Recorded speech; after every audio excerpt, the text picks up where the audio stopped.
रोज रात को ये सोचकर सोते हो कि अगले दिन सुबह होते ही ब्रह्म मुहूर्त में जाग जाऊंगा, एक नए दिन की शुरुआत करूंगा और अपना पूरा जीवन बदलूंगा। लेकिन जैसे ही सुबह होती है ब्रह्म मुहूर्त में तो आप घोड़े बेचकर सोते रहते हैं, और जब सूरज की किरणें आपके चेहरे पर पड़ती हैं या फिर घर वालों की डांट सुनने को मिलती है, तब आपकी नींद टूटती है और फिर से वही घोड़े, वही मैदान और वही जिंदगी तनाव से भरी हुई और वही दिन का पूरा रूटीन। लेकिन अगर आपको एक बार ये एहसास हो जाए कि सुबह की आदतें ना सिर्फ आपके पूरे दिन को बल्कि आपके पूरे जीवन को बदल कर रख सकती हैं, तो फिर आपको सुबह उठने के लिए कोई प्रयास नहीं करना पड़ेगा। आपकी चेतना अपने आप बिना किसी वादे के आपको सुबह ब्रह्म मुहूर्त में जगा देगी। ये वादा है, क्योंकि जो चीजें हमारे बेनिफिट के लिए होती है, जिनसे हमारे मन को प्रसन्नता मिलती है, उन चीजों के लिए प्रयास नहीं करना पड़ता है। आनंद प्राप्त करने के लिए क्या कोई प्रयास करना पड़ता है? नहीं, हमारा मन खुद आनंद की तरफ अपने आप हमें ले जाता है, उसके लिए कोई प्रयास नहीं करना पड़ता। तो चलिए इस एपिसोड को स्टार्ट करते हैं। इससे पहले कि आप इस एपिसोड में खो जाएं, इस चैनल को सब्सक्राइब जरूर कर लें। तो चलिए वीडियो स्टार्ट करते हैं। सबसे पहले हम 8 बजे से पहले की जो आदतें होती हैं, जो हमारे ऋषि मुनि अपनाते आए हैं, उन आदतों के बारे में चर्चा करेंगे और उसके बाद हम ये चर्चा करेंगे कि आखिर उन आदतों को अपनाया कैसे जा सकता है। तो सबसे पहली और सबसे इम्पोर्टेंट आदत जो हमें अपनानी चाहिए वो है ब्रह्म मुहूर्त में उठने की। जी हाँ, ब्रह्म मुहूर्त में उठने से ही आपके शरीर की ज्यादातर बीमारियां दूर हो जाती है। आपके शरीर में जो वात और पित्त और दोष का जो संतुलन होता है वो अपने आप संतुलित होने लगता है। आप तनाव से मुक्त होने लगते हैं और आप आनंद, खुशी और अपने जीवन में उत्साह का संचार महसूस करते हैं। ब्रह्म मुहूर्त का जो समय होता है वो सूर्योदय से 1 घंटा 36 मिनट पहले होता है। आपको सिंपली सर्च करना है कि sunrise time in your location. जैसे कि मैं दिल्ली में रहता हूँ तो मैं सर्च करूंगा कि सनराइज टाइम इन दिल्ली, तो जो टाइम गूगल शो करता है उसमें से 1 घंटा 36 मिनट को सब्ट्रैक्ट कर दीजिए, वही ठीक ब्रह्म मुहूर्त का समय होता है। और उसी समय आपको जगने का अभ्यास करना होगा। कैसे करना है वो भी हम बाद में डिस्कस करेंगे, लेकिन सबसे पहले हम ये जानते हैं कि ब्रह्म मुहूर्त में उठने के बाद हमें क्या आदतें, क्या नियम अपनाने चाहिए। जैसे ही ब्रह्म मुहूर्त में हमारी नींद खुलती है तो सबसे पहले हमें थैंकफुल होना चाहिए इस नए दिन के लिए। हमें धन्यवाद की फीलिंग अपने मन में जनरेट करनी चाहिए, क्योंकि हमें एक नया खूबसूरत दिन मिला है। और इसीलिए जब हम धन्यवाद का भाव अपने मन में पैदा करते हैं तो हम एक पॉजिटिव एनर्जी से भर जाते हैं। और पॉजिटिव एनर्जी से भरने के बाद जब हम अपने बिस्तर में उठते हैं तो सबसे पहले हमें अपनी हथेलियों को रब करके उसे अपने चेहरे पर, अपनी आंखों पर लगाना है, ताकि सारी बॉडी में एक ऊर्जा का संचार हो सके। देखिए, जो हमारी हथेलियां होती है, खास करके जो हमारी उंगलियों के पोरवे होते हैं, इनमें हमारे सारी नाड़ियों की एंडिंग होती है। और जब सारी नाड़ियों की जहाँ पर एंडिंग होती है, जब हम उसको रब करते हैं तो हमारी सारी नाड़ियां एक्टिवेट हो जाती है और उसके साथ ही जितने भी एक्यूप्रेशर के पॉइंट होते हैं वो भी एक्टिवेट हो जाते हैं। और इसी के साथ हम ऊर्जावान, उत्साह और जोश और आनंद से भरे हुए महसूस करते हैं। इसके बाद हमें बिस्तर में बैठे बैठे ही अच्छी तरह से एक अंगड़ाई लेनी है। अंगड़ाई लेने से जितने भी मसल्स होती है, जितने भी हमारे शरीर की मांसपेशियां होती है, वो सब खुल जाती है। क्योंकि पूरी रात हमारी बॉडी रिलैक्स पोजीशन में थी और रिलैक्स होने के कारण जो हमारी बोन्स और मसल्स होती हैं वो सिकुड़ जाती है। इसीलिए उनको फिर से एक्टिवेट करने के लिए हमें अंगड़ाई लेनी होती है, ताकि हमारी जो मसल्स है वो फिर से फ्लेक्सिबल हो जाए। और इसके बाद अपने बिस्तर में से उठने से पहले अपने बिस्तर के प्रति भी धन्यवाद का भाव जरूर प्रकट करें। अपने मन में बस एक फीलिंग पैदा करें कि जिस बिस्तर पर आप सोए हैं उस बिस्तर ने आपको एक रात का आश्रय दिया है, वो रोज आपको अपने ऊपर सुलाता है। और इसीलिए अपने मन में जब आप उस धन्यवाद की, उस थैंकफुल की फीलिंग को जनरेट करते हैं तो आप बहुत खुश, बहुत आनंद महसूस करते हैं। और इसके बाद आप अपने बिस्तर को छोड़ देते हैं और बिस्तर को छोड़ते ही आप अपना राइट पैर पहले जमीन पर रखते हैं। राइट पैर जमीन पर रखने के बाद आप जमीन पर उतरते हैं और फिर जमीन के लिए, इस धरती माँ के लिए भी आप थैंकफुल की फीलिंग क्रिएट करते हैं अपने मन में। और इसके बाद आप अपना रूटीन चालू करते हैं। तो चलिए उस रूटीन के बारे में डिस्कस करते हैं जो आपको अपना बिस्तर छोड़ते ही फॉलो करने होते हैं। देखिए, रात को सोने से पहले आपको किसी भी तांबे के बर्तन में पानी को रख देना है। पूरी रात तांबे के बर्तन में जो पानी रखा होता है वो हमारे वात, पित्त और दोष को संतुलित रखने का काम करता है। सुबह जब हम बिस्तर छोड़ते हैं, सारी चीजें करने के बाद जो पानी हमने तांबे के बर्तन में रखा है उसको पूरा ग्रहण करना है। कम से कम 2 से 3 गिलास या फिर अपनी कैपेसिटी के अकॉर्डिंग आपको वो पानी पीना है। और वो पानी पीने के बाद जो आपका डाइजेस्टिव सिस्टम होता है उस पर आपको एक प्रेशर फील होगा। इसके बाद आप मलमूत्र का विसर्जन करने के लिए अपने मलाशय में जाते हैं। मलाशय में जाने के बाद आपको एक बात ध्यान रखने की है कि आजकल बहुत सारे मलाशय ऐसे होते हैं जिनमें जो इंग्लिश शीट होती है उनका यूज किया जाता है, लेकिन हमें अपने जो पौराणिक विधि है उसी प्रकार से अपना मल विसर्जन करना है। जी हाँ, जो मलासन होता है उसी में बैठकर मल का पूर्ण रूप से त्याग करना चाहिए, क्योंकि इसमें हमारा जो डाइजेस्टिव सिस्टम होता है उस पर एक प्रेशर ऑटोमेटिकली लगता है, और जब उस पर प्रेशर लगता है तो हमारा पेट अच्छे से साफ हो जाता है। और उसके बाद जो भी पेट से पैदा होने वाली बीमारियां होती है वो हमारे शरीर में कभी भी जन्म नहीं लेती है, क्योंकि ज्यादातर बीमारियां तो तभी पैदा होती है जब आपका पेट ठीक तरीके से साफ नहीं होता है। और अगर आपने अपना पेट ठीक तरीके से साफ कर लिया तो आप पूरे दिन बड़े आनंद में और बड़े मग्न होकर रहेंगे। लेकिन ये जरूर याद रखना है कि जो तांबे के बर्तन में पानी रखा गया था वो आपको बैठकर ही पीना है। उसे उषापान की विधि कहते हैं। उषापान आपको बैठकर ही करना होता है। इसमें आपको 5 से 10 मिनट का समय लग सकता है। आपको पानी घूंट घूंट करके पीना है, इसीलिए इतना समय लग रहा है, और तभी ये पूरा लाभ भी पहुंचाता है। इतना समय आपको अपने लिए निकालना होगा और उसके बाद आपका पेट पूरी तरह से खाली होगा। अब ये सब करने के बाद बारी आती है हमारे शरीर में से तमस को निकालने की। तमस यानी कि जो भी पसीना होता है, जो भी क्रोध के जो अंश होते हैं हमारे शरीर में, जो तनाव होता है, उसे बाहर निकालने की विधि व्यायाम होता है। जी हाँ, एक्सरसाइज। कुछ देर के लिए हमें ये सब काम करने के बाद एक्सरसाइज जरूर करनी चाहिए, ताकि जो हमारा पसीना होता है, जो हमारे शरीर के छिद्र होते हैं वो पूरी तरह से खुल पाए, उनमें से ऑक्सीजन की मात्रा जो है हमारे शरीर में प्रवेश कर सके। और इसे करने के लिए हम पुशअप लगा सकते हैं, रनिंग कर सकते हैं, इसके साथ ही कोई और एक्सरसाइज कर सकते हैं जिससे कि हमारा पसीना ठीक तरीके से निकल सके, जिससे कि हमारी बॉडी फिर से चार्ज हो सके। जो सोई हुई थी रात में बॉडी वो फिर से जग सके ठीक प्रकार से। अभी तक सिर्फ हमारा दिमाग जगा था, लेकिन एक्सरसाइज और व्यायाम करने के बाद हमारा शरीर भी जाग जाता है, वो फिर से एक्टिवेट हो जाता है। देखिए, 2 तरह की शुद्धि का वर्णन हमारे शास्त्रों में किया गया है। एक तो होती है बाह्य शुद्धि और एक होती है अभ्यंतर शुद्धि। अभ्यंतर शुद्धि यानी कि जो हमारे शरीर के अंदर की शुद्धि होती है, यानी कि हमारे मन की शुद्धि होती है। यहाँ पर हम अभ्यंतर शुद्धि की बात नहीं करेंगे, यहाँ पर सिर्फ हम बाह्य शुद्धि की बात करेंगे। बाह्य शुद्धि यानी कि हमारे शरीर की जो शुद्धि होती है उसकी बात कर रहे हैं। तो हमारी जो बाह्य शुद्धि होती है उसके लिए हमें अपने दांत अच्छे से साफ करने चाहिए, अपना जो मलाशय होता है उसको अच्छे से साफ करना चाहिए, और इसके साथ ही जो हमारा पूरा शरीर होता है, जो व्यायाम करने के बाद पसीने से भर चुका होता है, उसको भी अच्छे से साफ करना चाहिए। तो सबसे पहले दांतों की सफाई करना आवश्यक होता है।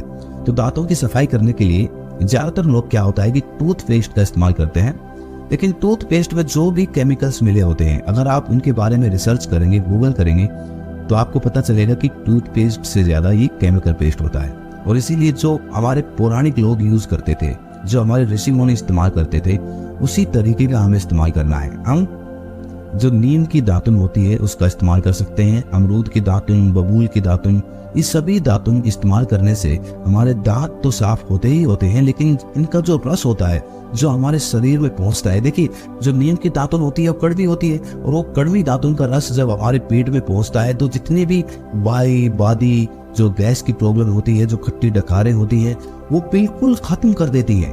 तो एक तो हमारे दांत साफ हो रहे हैं और साथ के साथ जो हमारे पेट की समस्याएं हैं वो भी दूर हो रही है। तो इसीलिए हमें दातुन का पूरी तरह से सही तरीके से इस्तेमाल करना चाहिए। लोग केमिकल पेस्ट पे इतना खर्चा करते हैं, वो जो दातुन हमें फ्री में प्रकृति से मिल रही है उसका कोई उपयोग समझता ही नहीं है। अरे भाई, नीम तो हमें फ्री में दातुन दे रहा है, करिए ना उसका इस्तेमाल। और साथ के साथ अगर नीम की जो कोपल होती है, कोपल कहने का अर्थ है जो नीम की वो पत्तियां जो बिल्कुल ताजी ताजी ऊपर छोटी छोटी जो होती है, उनको खाने से भी बहुत सारे अद्भुत फायदे होते हैं। हमारा खून बिल्कुल साफ हो जाता है। तो जब आप दातुन तोड़े नीम से खासकर, तो वो कोपली जरूर तोड़े और उनको सीधा ऐसे ही चबा ले, कोई फर्क नहीं पड़ता है। थोड़ी कड़वी जरूर लगेगी, लेकिन दवा भी तो कड़वी होती है, लेकिन वो हमारी बीमारियां भी दूर करती है। तो वो हमारे जो रक्त संचार होता है उसको संतुलित करने का काम करती है, उसकी सफाई भी कर देती है। तो दातुन से हमारे दांत साफ करने के बाद उस दातुन को मोड़कर उससे अपनी जीभ को अवश्य साफ करें, क्योंकि जो जीभ होती है उसमें हमारे स्वाद इंद्रियां होती है, स्वाद की बहुत सारी नाड़ियां होती है। और जब हमारी जीभ साफ हो जाती है तो हम भोजन के एक एक पोर का स्वाद ले लेकर उसे खाते हैं और उससे हमारा जो भोजन होता है उसकी पाचन शक्ति बढ़ जाती है, वो अच्छे से और बहुत जल्दी पच जाता है। अब दंत शुद्धि करने के बाद बारी आती है शारीरिक शुद्धि की, और शारीरिक शुद्धि करने के लिए हमें करना पड़ता है स्नान। लेकिन बहुत सारे लोग स्नान करने का सही तरीका जानते ही नहीं है। तो अब हम जानते हैं कि स्नान करने का सही तरीका क्या होता है। देखिए, जब भी आप स्नान करने के लिए जाए तो नीचे पानी नहीं डालना है अपने पैरों पर। सबसे पहले आपको अपने सर पर पानी डालना है, अपने मस्तिष्क पर पानी डालना है, और उसके बाद जो हमारा मिडिल पोर्शन होता है, यानी कि जो हमारा पेट, हमारी कमर, हमारी छाती होती है, उस पर पानी डालना चाहिए, और आखिर में अपने पैरों पर पानी डालना चाहिए। इसके पीछे जो लॉजिक है वो ये है कि जो हमारे दिमाग में, हमारे मस्तिष्क में गर्मी होती है, जब हम पानी अपने मस्तिष्क पर डालते हैं तो वो गर्मी ऊपर से होते हुए नीचे हमारे पैरों के तलुओं के जरिए बाहर निकल जाती है शरीर से। लेकिन अगर हम शुरुआत में अपने पैरों पर पानी डालते हैं तो वो गर्मी जो हमारे पैरों में होती है वो ऊपर की तरफ चढ़ना शुरू हो जाती है और वो हमारे मस्तिष्क में पहुंच जाती है। इसीलिए सबसे पहले अपने सर पर पानी जरूर डालें, और उसके बाद अपने शरीर पर किसी साबुन वगैरह का इस्तेमाल तो ना करें।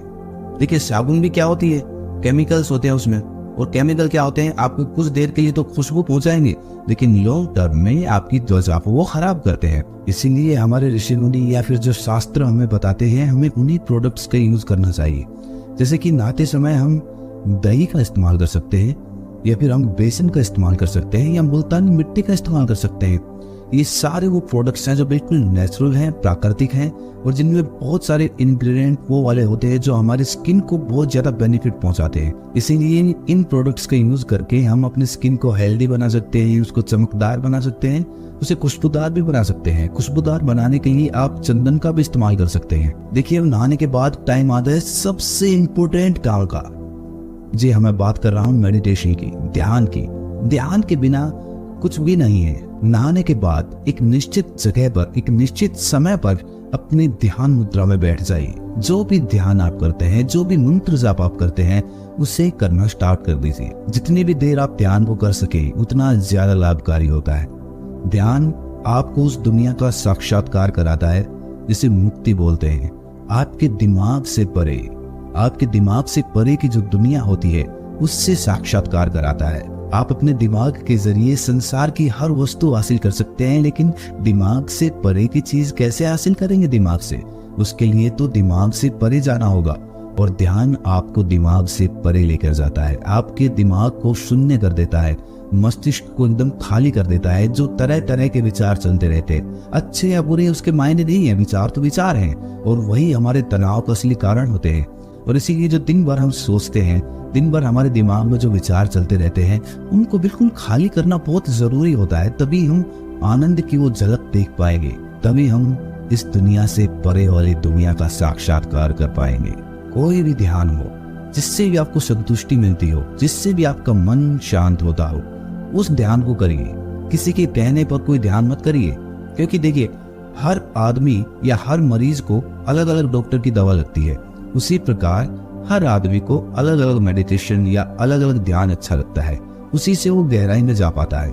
इसीलिए कोई भी ध्यान अच्छा या बुरा नहीं होता है, बस करने वाले पर निर्भर होता है। और धीरे धीरे आप खुद महसूस करेंगे कि आप पहले दिन जितनी देर ध्यान करने बैठे थे, एक हफ्ते बाद वो टाइम अपने आप बढ़ गया है। अगर वो नहीं बढ़ पा रहा है एक हफ्ते बाद भी, अगर आपका बचने का मन कर रहा है ध्यान से, तो इसका मतलब आप गलत ध्यान की प्रक्रिया कर रहे हैं। आपको अपने ध्यान की प्रक्रिया को फिर से ठीक करना होगा, ध्यान के बारे में गहराई से जानना होगा।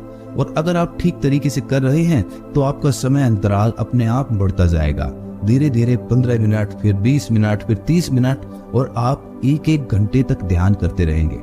लेकिन ये सारी आदतें जो मैं बता रहा हूँ, ये 8 बजे से पहले की है। जरा सोच कर देखिए इसमें कितना समय लगेगा। आप मान लीजिए 4 बजे उठ जाते हैं। 4 बजे उठने के बाद आधा घंटा मान लेते हैं कि आपको फ्रेश वगैरह होने में लग जाता है। फ्रेश वगैरह होने के बाद आधा घंटा मान लेते हैं आप एक्सरसाइज वगैरह कर लेते हैं।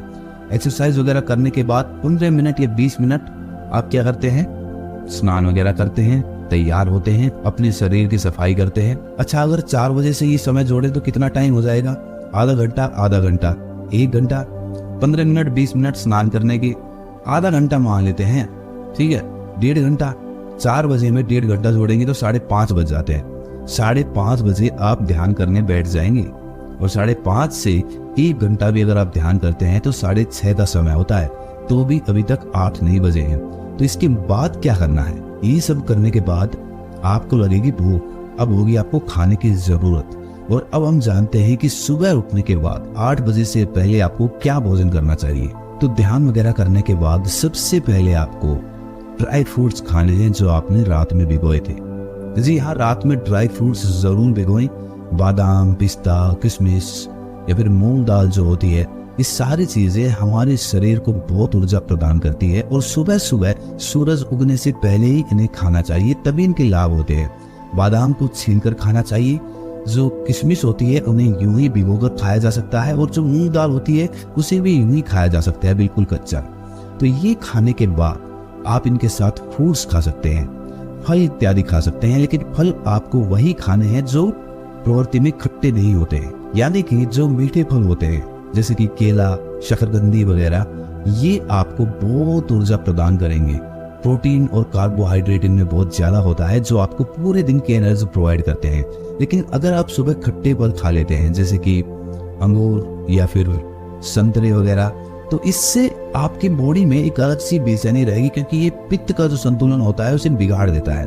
पूरे दिन आपको खट्टी डकारें आ सकती है, आपके पेट में गैस बन सकती है, आप बड़ी बेचैनी महसूस कर सकते हैं दिन भर। इसीलिए खट्टे फलों का परहेज करें। इसी के साथ आप अलग अलग फ्रूट्स का जूस भी ले सकते हैं या शेक भी ले सकते हैं। बनाना शेक या मैंगो शेक भी ले सकते हैं, जो आपको काफी एनर्जी प्रोवाइड करेगा। गर्मियों के दिनों में सुबह सुबह अदबिला दही भी पिया जा सकता है। जो लोग शहर में रहते हैं या फिर जो लोग पशु वगैरह नहीं रखते हैं, जिनमें नेचुरल दूध पैदा नहीं होता है, वो लोग तो शायद इसे ना कर पाए, लेकिन जो लोग गांव के रहने वाले हैं, जो लोग पशु वगैरह रखते हैं, तो वो लोग अदबिले दही का जरूर सेवन करें। अदबिला दही मतलब जो दही होता है उसको फेंट लिया जाता है, और फेंटने के बाद उसमें थोड़ा पानी मिलाकर अच्छी तरह से उसे मिक्स कर दिया जाता है, जिससे कि वो दही काफी पतला हो जाता है। और उस दही को अपने स्वादानुसार बनाने के लिए उसमें गुड़ या फिर धागे वाली मिश्री भी डाली जा सकती है, जिससे कि वो पीने लायक हो जाए, और इसका सेवन किया जा सकता है। इससे आपके शरीर में काफी शीतलता पहुंचेगी, आपका मस्तिष्क काफी ठंडा महसूस करेगा। और जिन लोगों को गुस्सा ज्यादा आता है, जिनके दिमाग में गर्मी ज्यादा बनी रहती है, उनके लिए तो जो अदबिला दही होता है वो एक औषधि का काम करता है। इसके साथ ही आप गर्मियों के दिनों में मौसमी का जूस भी यूज कर सकते हैं। कुछ लोग बोलेंगे कि भाई मौसमी तो खट्टी होती है, खट्टी चीजों का तो सुबह उपयोग ही नहीं करना है। लेकिन देखिए, मौसमी जो होती है वो एक एक्सेप्शन है। उसका जो जूस होता है वो खट्टा नहीं होता है। उसमें अगर आप थोड़ी सी खांड मिला लेते हैं या फिर थोड़ा सा मिश्री मिला लेते हैं तो वो मीठा हो जाता है और उसका सेवन किया जा सकता है। वो आपकी स्किन के लिए काफी यूजफुल होता है। उसमें विटामिन सी काफी ज्यादा मात्रा में होता है, जिससे आपकी स्किन अचानक से ग्लो करने लग जाती है। और आप जब उसको डेली यूज करने लगते हैं तो जो आपके शरीर की इम्यूनिटी होती है वो भी काफी ज्यादा बढ़ जाती है। ये सब वो भोजन है जो हमें 8 बजे से पहले ग्रहण करने हैं। अब हम ये जानते हैं कि 8 बजे से पहले के नियम क्या होते हैं। देखिए, सबसे पहला नियम तो यही होता है कि अगर आपको ब्रह्म मुहूर्त में उठना है तो आपको रात्रि में जल्दी सोना होगा, अच्छी नींद लेनी होगी, और उसी के बाद आप ब्रह्म मुहूर्त में ऊर्जावान होकर उठ पाएंगे। वरना तो आप थके थके रहेंगे, आपकी नींद पूरी नहीं होगी और आप ऊर्जावान महसूस नहीं कर पाएंगे, और इसीलिए आप ब्रह्म मुहूर्त का भरपूर उपयोग भी नहीं कर पाएंगे। इसीलिए जब आप रात में सोने जाते हैं तो सबसे पहले सुनिश्चित करें कि आप सही समय पर और एक बिस्तर पर सोने के लिए जाएं। रोज रोज जगह बदल कर ना सोएं, रोज रोज अपना सोने का समय ना बदलें। इससे आपके शरीर को आदत नहीं पड़ पाती है और उसका कोई रूटीन फिक्स नहीं हो पाता है। इसीलिए जब आप एक सही समय पर सोने के लिए जाते हैं तो ऑटोमेटिकली आप जाते ही नींद में चले जाते हैं। सोने से पहले अपने नाक में, अपनी नासिका में थोड़ा सा गाय का घी जरूर डालें। इससे आपकी नींद बहुत अच्छी हो जाएगी, बहुत साउंड स्लीप आपकी होगी और आप सुबह बिल्कुल खाली उठेंगे, तनाव मुक्त उठेंगे, कोई टेंशन दिमाग में नहीं रहेगी। पिछले दिन किसी के साथ अगर आपका झगड़ा नहीं हो गया था तो वो भी आपके दिमाग से निकल जाएगा, आपका दिमाग एकदम खाली होगा। और दूसरा नियम ये है कि जिस भी दिन आप इस रूटीन को फॉलो ना कर पाए उस दिन आपको गिल्टी फील करने की आवश्यकता नहीं है, अंदर पश्चाताप से भरने की जरूरत नहीं है। क्योंकि अगर 1-2 दिन बीच में मिस भी हो जाते हैं तो दिमाग में इसकी टेंशन या फिर इसका बर्डन नहीं लेना है। अगले दिन से फिर स्टार्ट कर दीजिए। या उससे अगले दिन से स्टार्ट कर दीजिए। लेकिन अगर आप अपने मन में इसकी गिल्टी फीलिंग रखेंगे कि मैं तो अपना रूटीन फॉलो ही नहीं कर पा रहा, तो आप कभी उसको फॉलो भी नहीं कर पाएंगे। ठीक है, मिस हो गया तो हो गया। अपने आप से वादा करें कि अगली बार से मैं मिस नहीं करूंगा, कोशिश करूंगा कि मैं रोज रूटीन को फॉलो करूं, और इसीलिए आप एक पॉजिटिव एनर्जी बनाकर रख सकते हैं। इसके बाद जो तीसरा नियम है वो ये है कि अगर आप इस रूटीन को फॉलो कर रहे हैं तो आपको इसके फायदे पता है, आपको इसके बेनिफिट पता है। आप इस रूटीन को किसी दूसरे पर थोपने की कोशिश ना करें। ज्यादातर माँ बाप या फिर बड़े भाई बहन जो होते हैं अपने छोटों पर इस तरीके का रूटीन थोपने की कोशिश करते हैं। नहीं, बिल्कुल गलत होता है। जब तक आपको खुद को महसूस ना हो तब तक रूटीन फॉलो ना करें। जब तक आपको खुद इसके बेनिफिट पता ना चले, जब तक आप खुद इसके बेनिफिट महसूस ना कर लें, तब तक किसी पर थोपने की कोई आवश्यकता नहीं है। अपने आप इसका लाभ उठाएं। जब लोग आप में बदलाव देखेंगे तो खुद ब खुद वो बदल जाएंगे। देखिए, बहुत बड़ी कहावत है कि अगर दुनिया को बदलना है तो सबसे पहले अपने आप को बदलिए, दुनिया अपने आप बदल जाएगी। तो इसी के साथ आज की इस वीडियो को हम यहीं पर एंड करते हैं। अगर आपको ये वीडियो अच्छी लगी तो इस चैनल को सब्सक्राइब करके नोटिफिकेशन बेल को जरूर प्रेस कर दें, क्योंकि हम ऐसी इंफॉर्मेटिव वीडियोस आपके लिए लाते रहेंगे। तो मिलते हैं अगली वीडियो में, तब तक के लिए अपना ख्याल रखें।